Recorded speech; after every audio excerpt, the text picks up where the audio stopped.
ओम शांति। अज हाणे बाबा खे याद था करो। महात्मा निराकार ज्योतिर्बिंदु, निराकार बाप की संतान,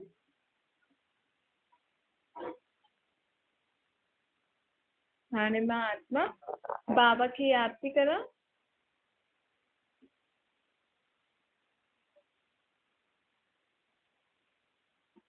हाणे परमात्मा मुंहिंजी आत्मा खे अॼु छा थो चए उहो ॿुधां थी।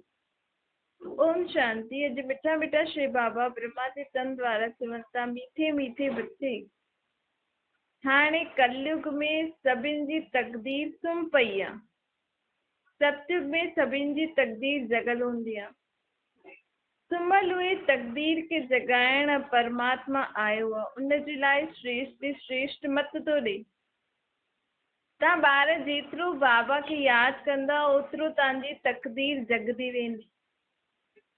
ॾिसो, जॾहिं ॿार पैदा थींदो आहे हुनजी तकदीर जगी वेंदी अथसि न। ॿार जन्मियो हुनखे पतो पवंदो अथसि कि ॿार जन्मंदो आहे त हुनजे माउ पीउ चवंदा आहिनि न कि हाणे असांजो वारिस आयो आहे।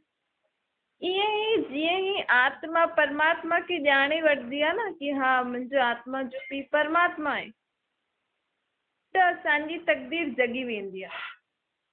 छो जी जंहिंजो पीउ सुखदाता, सर्वशक्तिवान, सर्व शक्तियूं, गुणनि, ज्ञान जो सागर, सुखनि जो सागर, उनजे जीवन में कॾहिं दुख थी सघंदो आहे? बस दुख अशांति थींदी, लेकिन त बि अगरि असां सदा स्वयं खे परमात्मा सुखदाता शांतिदाता जो ॿार सम्झंदासीं त दुख में बि दुखी न थींदासीं, अशांति में बि अशांत न रहंदासीं। त हाणे असांजी तकदीर कॾहिं जगदी? जॾहिं मां स्वयं खे परमात्मा जो ॿार सम्झंदमि। परमात्मा त मूंखे पंहिंजो ॿार चए थो कि तव्हां मुंहिंजा ॿार आहियो, लेकिन असां ई त भुलिजिया आहियूं न पंहिंजे पीउ खे, तॾहिं त असां दुखी था थियूं। हाणे असांजी तकदीर जगाइण बाबा आयो आहे। उनजे लाइ सभिनि खां पहिरियों असांखे चए थो कि स्वयं खे आत्मा सम्झो, मूंखे निराकार रूप में यादि करो। तव्हां ॿारनि जी हर 5000 साल में हिकु बार मां अची करे तकदीर जगाईंदो आहे। परमात्मा हिन समय जेकी तकदीर जगाए थो असांजी इहा ज्ञान ॿुधाए करे, 21 जन्मनि ताईं असांजी तकदीर जगल रहंदी आहे। अर्थात असांखे कोई दुख शांति जीवन में सहन न करणो पवंदो, कहिड़ी प्रकार जी तकलीफ़ न थींदी आहे, कंहिंखे बि न थींदी आहे। त हिन समय तकदीर जगी वई त अॻियां जा 21 जन्म असां सुख शांति वेठे वेठे खाईंदासीं। छो जी हाणे बाबा असांखे वरसो बि थो ॾिए न। सतयुग त्रेता में न भक्ति जी महिनत न धन कमाइण जी महिनत हूंदी आहे। सभिनि खे पंहिंजो पंहिंजो धन हूंदो आहे। उते कोई कमाई आहे तीअं जीअं अॼु महिनत था करनि न माण्हू एॾो कमाइण लाइ, उते सभिनि वटि पंहिंजो पंहिंजो धन संपत्ति हूंदो आहे। बाबा चवंदा आहिनि हाणे जेतिरो मूंखे यादि करे ज्ञान खे सिमरन करे खुद में धारण कंदो ओतिरो तव्हांखे सतयुग में धन संपत्ति मिलंदी। पावन ठाहिण लाइ मां तव्हांजी हाणे तव्हांखे इहो ज्ञान ॿुधाइण आयो। आत्मा पावन थींदी वेंदी, बाबा खे यादि कंदी वेंदी त हुनजी तकदीर जगदी वेंदी। पावन गृहस्थ आश्रम सतयुग में हूंदो। आश्रम शब्द पवित्र के चइबो आहे न, पवित्र गृहस्थ आश्रम। हाणे कहिड़ो गृहस्थ आहे? अपवित्र पतित गृहस्थ धर्म थी वियो आहे। सतयुग में हूंदो पावन पवित्र गृहस्थ आश्रम। सतयुग हाणे जे गृहस्थ खे गृहस्थी खे आश्रम न चईंदसि, सतयुग जी गृहस्थी खे आश्रम चईंदा आहियूं। श्री आश्रम अर्थात पवित्र। गृहस्थ धर्म त सभिनि जो ई आहे न, जानवरनि जो बि आहे। ॿार त सभी पैदा था करनि न। ॾिसो जानवर बि पंहिंजी गृहस्थी संभालंदा आहिनि, इंसान बि संभालनि था, लेकिन ॾिसो जीअं जानवर पंहिंजी घर गृहस्थी संभालनि था, मनुष्य आत्मा बि संभाले थो, त फ़र्क़ु छा रहे जानवर और इंसान? कम से कम मनुष्य आत्मा खे इहो त पतो हुजणो खपे न मुंहिंजे शरीर जे अंदरि आत्मा आहे ऐं मुंहिंजो पीउ परमात्मा आहे ऐं मुंहिंजो शरीर अलॻि आहे। जानवरनि खे त सम्झ न आहे। ओतिरो कमु त जानवर बि था करनि जेको पाण हाणे था करूं। महिनत था करूं रोटी जे लाइ न। 2 टाइम रोटी जे लाइ ई मनुष्य आत्मा महिनत थो करे। उहो त पशु पक्षी बि कंदा आहिनि न। त असां में उन्हनि में फ़र्क़ु छा आहे? कम से कम असांखे इहो ज्ञान त हुजणो खपे न कि मां आहियां केरु, मुंहिंजो शरीर हले कीअं थो। साइंस वारा त सिर्फ़ु शरीर जी नॉलेज ॾींदा आहिनि। उन्हनि खे बि न पतो आहे कि असांजे शरीर में रहण वारी आत्मा कीअं कमु थी करे, उहो किथां आई आहे, हुनजो पीउ केरु आहे, आत्मा ते कीअं लेप शेप चढ़ंदो आहे, कीअं हुनजो लेप शेप उतरंदो, कीअं हुन में शक्ति वेंदियूं। इहे सम्झ मनुष्य आत्मा में हुजणी खपे। जॾहिं असां ख़ुदि खे जानवरनि खां वॾो था मञूं, चऊं था जानवरनि में दिमाग़ न आहे, असां में दिमाग़ आहे। पर बाबा चए थो तव्हां में त एतिरो बि दिमाग़ न आहे कि तव्हांजी आत्मा तव्हांजे शरीर खे हलाए थी, त तव्हांजी आत्मा खे शक्ति ॾियण वारो केरु?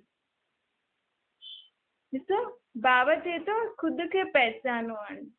हाणे ॿार ॼाणंदा आहिनि असां स्वर्ग में पवित्र गृहस्थ आश्रम में वियासीं। मनुष्य आत्मा खे एतिरी बि सम्झ न आहे कि मां पंहिंजे जीवन में सुख शांति सां कीअं रहां।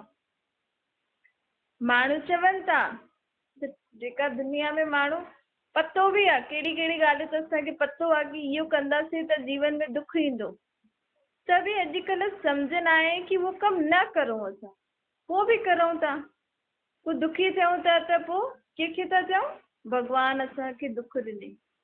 जॾहिं तव्हांखे थोरी बहुत सम्झ अथव कि इहे करण सां मूंखे दुख मिलंदो, परेशानी मिलंदी, मुंहिंजो शरीर खे तकलीफ़ थींदी, त बि मनुष्य आत्मा में एतिरी सम्झ न आहे, एतिरो आत्मा में कंट्रोल न आहे कि उहो पंहिंजी कर्मेंद्रियनि खे रोके सघे। इन करे बाबा हाणे सभिनि आत्माउनि खे ज्ञान ॾियण। बाबा खे जानवरनि खे प्रकृति खे ज्ञान नथो ॾे, छो जी मनुष्य आत्मा जी सम्झ बिगड़ी आहे न। इन करे मनुष्य आत्माउनि खे सम्झ ॾियण आयो। जानवर त पंहिंजो कमु करनि था न। ॾिसो, जंगल आदि कटिया आहिनि, इहे सभु चीजूं कटियूं आहिनि, त जानवर काॾे वञनि? इन करे इंसाननि खे खाइण लाइ शहरनि में था अचनि। त ग़लती कंहिं कई? मनुष्य आत्मा कई न। मनुष्य आत्मा प्रकृति सां खेॾे थी, प्रकृति बि हुन सां गॾु खेॾे थी। हाणे जीव जंतु जानवर बि खेॾनि था हाणे मनुष्य आत्मा सां। पोइ चवनि था असांखे जानवर बि ईअं था करनि, दुख था ॾियनि, पोइ हुननि खे मारे था छॾनि। हाणे बाबा चए थो कि मां तव्हांखे जेकी सम्झ ॾियण आयो आहियां उनखे वीचार सागर मंथन करे पंहिंजी बुद्धि जो तालो खोलो। तव्हां वटि ई तव्हांजे दुखनि सां मुक्त थियण जो उपाय अथव। त स्वयं खे पहचान। तव्हां असुल में सर्वगुण संपन्न 16 कला संपूर्ण हुयो। संपूर्ण निर्विकारी अहिंसक मर्यादा पुरुषोत्तम हुयो। हाणे न आहियो। हाणे स्वयं में ये सभु गुण शक्तियूं सम्झ धारण करणी। चईंदा बि आहिनि न, मनुष्य खां देवता। ब्रह्मा विष्णु शंकर खे देवता चईंदा आहिनि न। ब्रह्मा विष्णु शंकर देवता आहिनि। शिव परमात्मा आहिनि। त उहो परमात्मा ब्रह्मा विष्णु शंकर खे पहिरियों पहिरियों रचंदो आहे। परमात्मा रचयिता जी पहिरीं पहिरीं रचना केरु आहे? ब्रह्मा विष्णु शंकर। हाणे हुनजो अर्थ बि तव्हां ॼाणियो अथव। उहो त चई छॾंदा आहिनि त्रिमूर्ति ब्रह्मा। हाणे त्रिमूर्ति ब्रह्मा थोड़ी थींदो आहे। जॾहिं ब्रह्मा विष्णु शंकर टई देवता आहिनि त उन्हनि खां वॾो शिव परमात्मा, त परमात्मा उन्हनि खे रचियो अथई न। त त्रिमूर्ति शिव चइणो खपे, त्रिमूर्ति ब्रह्मा न। उहो देवता, उहो परमात्मा। शिव और शंकर हिकु न आहे न। जॾहिं चऊं था शिव शंकर देवता शिव परमात्मा आहे त अलॻि अलॻि थी विया न। ॾिसो, असां चऊं बि था, अगरि पाण जेको भक्ति में जेका शब्द चऊं था न उन ते अगरि गौर करूं, बाबा चए थो माण्हू त ईअं ई पढ़ंदा रहंदा आहिनि, बसि पूरो करिणो आहे। लेकिन असां भक्ति मार्ग में बि जेको हिकु हिकु शब्द चऊं था न मुंहं सां, उहो बि अगरि असां सम्झूं त बि असांखे सम्झ में अची वेंदो कि ब्रह्मा विष्णु शंकर देवता आहे। शिव परमात्मा आहे, परमात्मा अर्थात जेकी शरीर न आहे त उहो भॻवानु थी वियो। इन जो मतिलबु शिव और शंकर हिकु न आहे। भक्ति मार्ग में चईंदा आहियूं न, ख़ुदि ई ॻाईंदा आहियूं लेकिन पोइ शिव शंकर खे मिलाए छॾींदा आहियूं। त हाणे असां केरु थियासीं? पत्थर बुद्धि थियासीं न।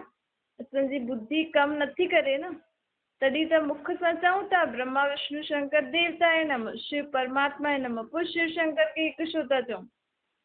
इहे नंढियूं नंढियूं ॻाल्हियूं बाबा असांखे ध्यान में ॾियारे थो, छो जी इन ई भूल जे कारण असां मनुष्य आत्मा जी बुद्धि हिकदमि कमु नथी करे। ऐं बुद्धि कमु करणु कॾहिं लॻंदी जॾहिं असां जेको मुख सां चऊं था उहो सम्झूं। फलानो गुरु ईअं या संत ईअं या ग्रंथ या शास्त्रनि में लिखियलु आहे, न लिखियलु आहे ठीकु आहे, लेकिन तव्हां वटि बुद्धि अथव न, त बुद्धि सां त सम्झी सघंदा आहियो न। सम्झंदव त ई त जीवन में अॻियां वधंदव न। सम्झ ज़रूरी आहे न। माण्हू चए असांखे छा भई केर बि हुजे भॻवानु असांजो छा मतिलबु, असांखे त पंहिंजी गृहस्थी संभालणी आहे, बसि 2 रोटी कमाइणियूं आहिनि, खाइणियूं आहिनि। लेकिन असांजे जीवन में जेका दुख अचनि था न, उहे इन कारण बि था अचनि छो जी असां देवी देवताउनि खे भॻवान खे सभिनि खे मिलाए छॾियो आहे ऐं उन्हनि जे लाइ उल्टा सुल्टा जेका शब्द चऊं था मुंहं सां, जेकी उन्हनि जी ग्लानी करूं था, इन्हनि सां असांजे जीवन में दुख थो अचे। असां त ख़ुशि था थियूं, असां फलाणे मंदिर विया, फलाणे गुरुद्वारे विया, उते ईअं पाठ करे आया, उते ईअं कीर्तन आदि सत्संग आदि हुयो, लेकिन उन कीर्तन सत्संग आदि करे त आया, लेकिन पंहिंजे अंदरि आत्मा ते केतिरा पाप चढ़ाया आहियो। भागवत में छा थींदो आहे? कृष्ण माखन चुराई, उन समय त माण्हू ॾाढा ख़ुशी ख़ुशी नचंदा आहिनि। कृष्ण खे कारो, राधे खे गोरो, कपिड़ा चुराई, लेकिन उन समय त हिक ॿिए खे ॻाल्हियूं करे करे ख़ुशी थी वई। जे माण्हू हिक ॿिए जो मज़ाक उड़ाईंदो आहे त ख़ुशि थींदो आहे न, पोइ ख़ुशी ॿुधाईंदो आहे असां हीअं मस्ती कईसीं, असां हिनखे हीअं चयोसीं।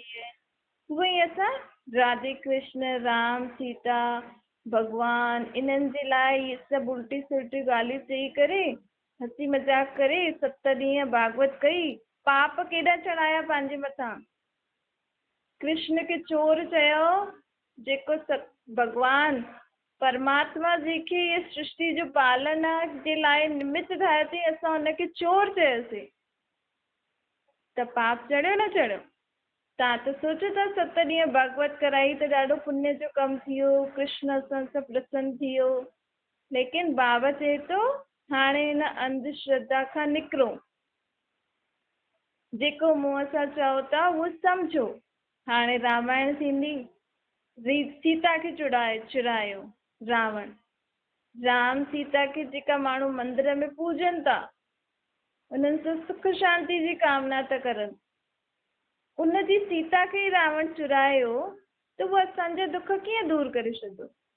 राम सीता त्रेता युग जा राजा रानी आहिनि, जीअं अॼु प्रेसिडेंट प्राइम मिनिस्टर भारत खे संभाले वेठो आहे न, ईअं ई त्रेता युग में श्री राम श्री सीता हिन पूरे विश्व जो पालनहार हुयो। सिर्फ़ु भारत जो न, पूरे विश्व जो। ये अमेरिका, यूरोप, ऑस्ट्रेलिया, जो भी एॾा वॾा फॉरेन कंट्रीज़ आहिनि, ये सभु भारत जे अंडर ई हुया। पूरे विश्व जो राजा रानी राम सीता त्रेता युग में हुयो। सतयुग में राधे कृष्ण स्वयंवर खां पोइ लक्ष्मी नारायण ठही करे पूरे विश्व जा मालिक हुया। ऐं असां उन्हनि खे कारो, चोर, हुनजी सीता चुराए छॾियईं, इहे सभु था चऊं त असांजे मथां पाप था चढ़नि। सिर्फ़ु कमाइण सां कुझु बि न थींदो, कमायूं त था, लेकिन कम से कम इहे पाप त न करो न। तव्हां कुझु बि करो था, लेकिन जो सॼो ॾींहुं असां हिक ॿिए खे बि अगरि कुझु बि बुरो बुरो चऊं था, सोचूं था, तव्हांखे सुठी रीति कमाइणो, 2 रोटी खाइण आहिनि त शांति सां कमायो, खायो, पीओ, केरु थो मना करे। लेकिन कम से कम भॻवान देवी देवता आहिनि के हिक ॿिए खे जेको असां बुरो चऊं था, सोचूं था, हसी मज़ाक करूं था, अॼु सां ॿियनि खे दुख थो थिए, उहो त न करो न। कम से कम पोइ तव्हां पंहिंजो जीवन सुख शांति सां जियो, तव्हांखे केरु थो चए। पोइ तव्हां चई सघंदा आहियो कहिड़ा भॻवान कहिड़ा देवी देवता, असांजो छा मतिलबु, असांखे त बसि भॻवान खे यादि करणो। भॻवान खे यादि करो ठीकु आहे, लेकिन भॻवान ऐं देवी देवताउनि जे लाइ ग्लानी न करो, हिक ॿिए जी ग्लानी न करो। इहे सम्झो, रोज़ सुबुह जो ख़ुदि खे पाठ पढ़ायो।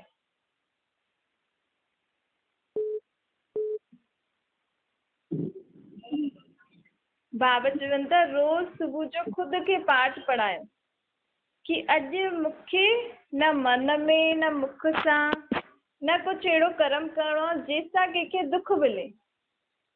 त बाबा चए थो इहे शिक्षाएं बि ख़ुदि खे पढ़ाइणी पवंदियूं आहिनि।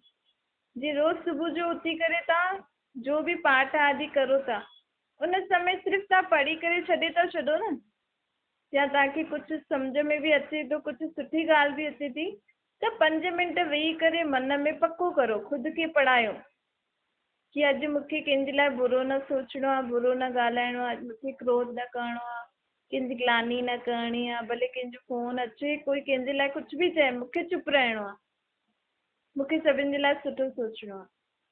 ऐं जेका बि असां देवी देवता आहिनि ऐं भॻवान जे लाइ उल्टी सिधी ॻाल्हियूं चईंदा आहियूं, भले चईंदा आहियूं कि सभु चवनि पिया सत्संग में ईअं चई, लेकिन ख़ुदि जी बुद्धि सां त सम्झो न असां छा था चऊं।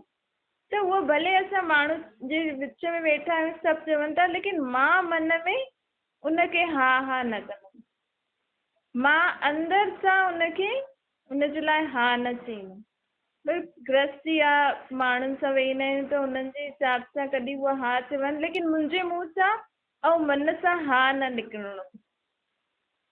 इन रीति असांजी बुद्धि खुलजंदी ऐं इन रीति असां जेका सॼो ॾींहुं नंढा नंढा पाप था करो न, उन सां असां बची सघंदासीं।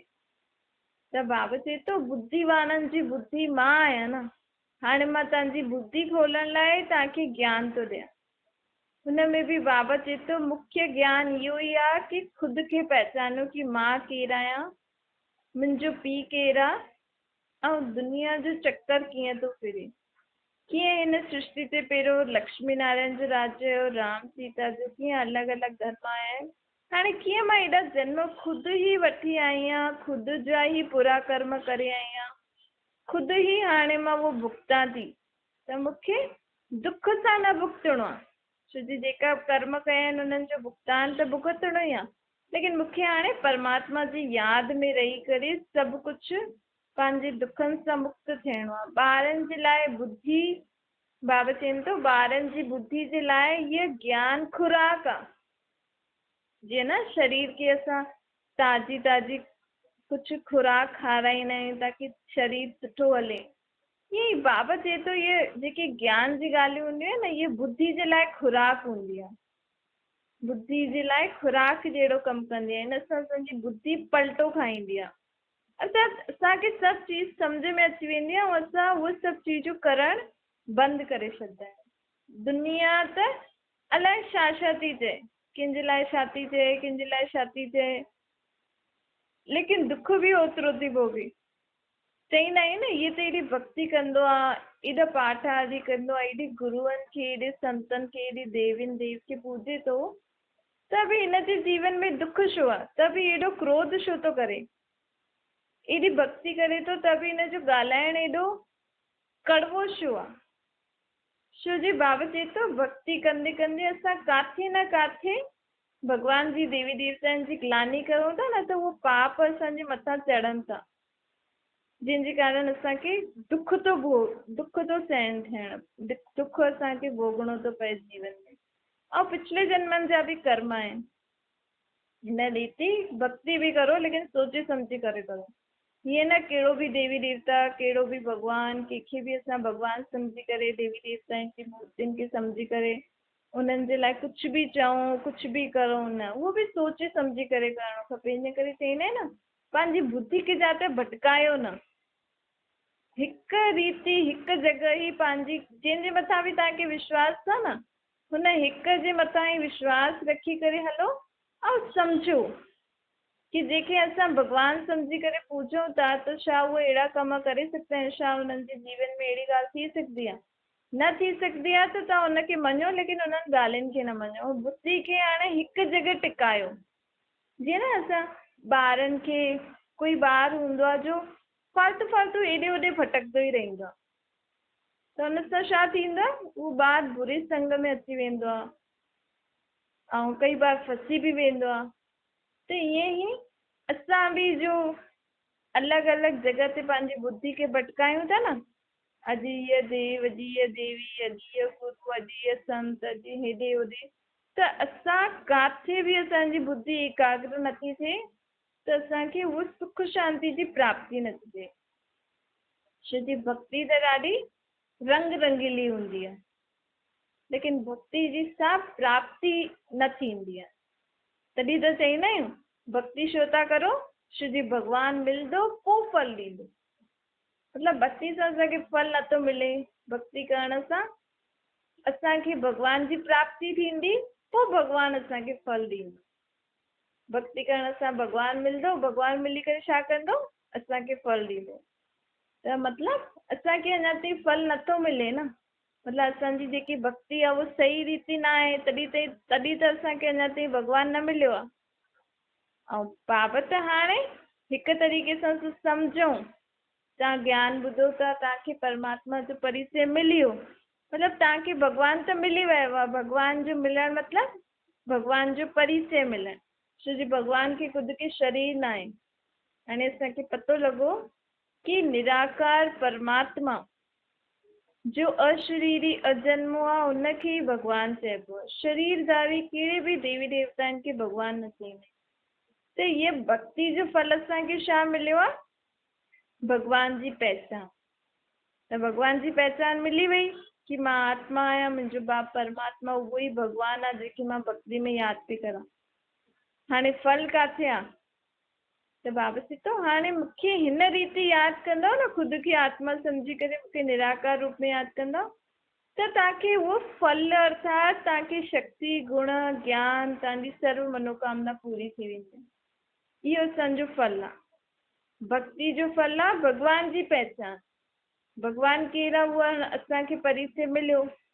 हाणे भॻवान खां पोइ भॻवानु मिलियो, हाणे हुनजो उहो कहिड़ो फल थो ॾिए असांखे, चए थो मूंखे निराकार रूप में यादि करो त तव्हांखे शक्तियूं गुण ऐं तव्हांजी बुद्धि खुलजंदी वेंदी ऐं इन सां तव्हांजे जीवन जी सर्व मनोकामना पूरी थी वेंदी।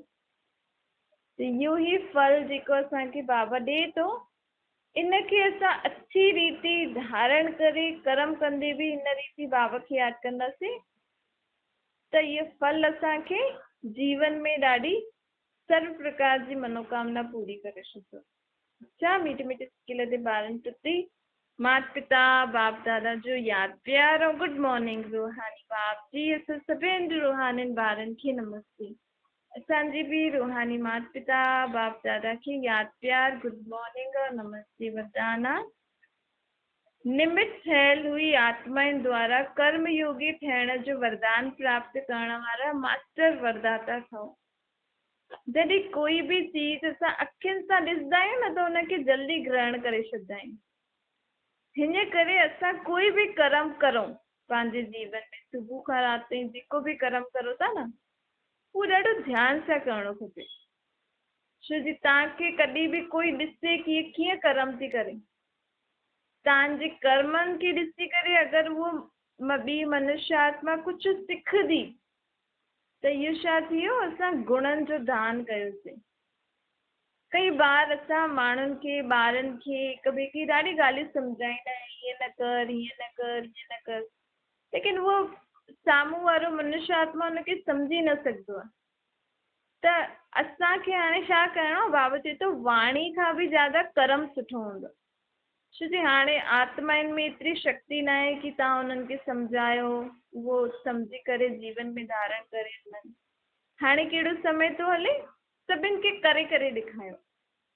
असां ॿारनि खे चवंदा हीअं न कर हीअं न कर हीअं न कर। जेतिरो थी सघे तव्हां बि ॿार थी करे हुनखे उहो कर्म करे ॾेखारियो कि हिनखे हीअं कबो आहे, हिनखे हीअं कबो आहे। कोई वॾो आहे त हुनखे हुन रीति सेखारियो। पंहिंजे कर्मनि सां ॿियनि खे असां जल्दी सिखाए सघंदा आहियूं। त बाबा चए थो हिन करे कर्म योगी ठहो। कर्म कंदे बि जेतिरो असां परमात्मा खे यादि करे कर्म कंदासीं न, त त असां द्वारा परमात्मा ॿियनि खे बि जेको बि असांजो कर्म ॾिसे थो उन आत्माउनि खे बि सम्झण शक्ति ॾींदो कि उहो बि पंहिंजा कर्म हीअं करनि सुठी रीति। स्लोगन आहे नाम जे आधार ते सेवा करण अर्थात ऊचो पद खां हेठि अचणु। कई बार असां चईंदा न कि असां कर्म करूं था, असांजो नाम थींदो, असां हीअं था करूं त असांजा माण्हू ॾाढो एप्रिशिएट कंदो, अरे वाह ॾाढो, हिन करे बि कई माण्हू कर्म कंदा आहिनि कि हिन कर्म करण सां, हिन सेवा सां मुंहिंजो नाम वॾो थींदो। लेकिन तव्हां जो बि कयो न उन सां तव्हांखे उनजो फल ख़तम थी वियो। ये नाम जी कामना जे लाइ तव्हां कोई बि सेवा कई, कोई बि कर्म कयो त उनजे फल जी प्राप्ति तव्हांखे न थींदी।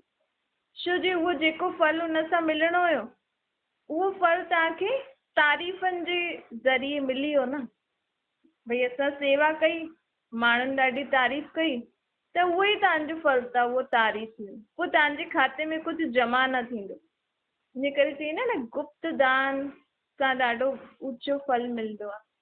त अगरि असां सेवा भाव बि सेवा कोई बि करूं या घर में बि कर्म करूं था त मन सां करूं कि मूंखे इहे कर्म करिणो आहे। भई माण्हू सुठो चवनि या ख़राबु, मां हिन लाइ नथी करां लेकिन मूंखे पंहिंजो कर्म करिणो आहे, मूंखे इहा सेवा करणी आहे।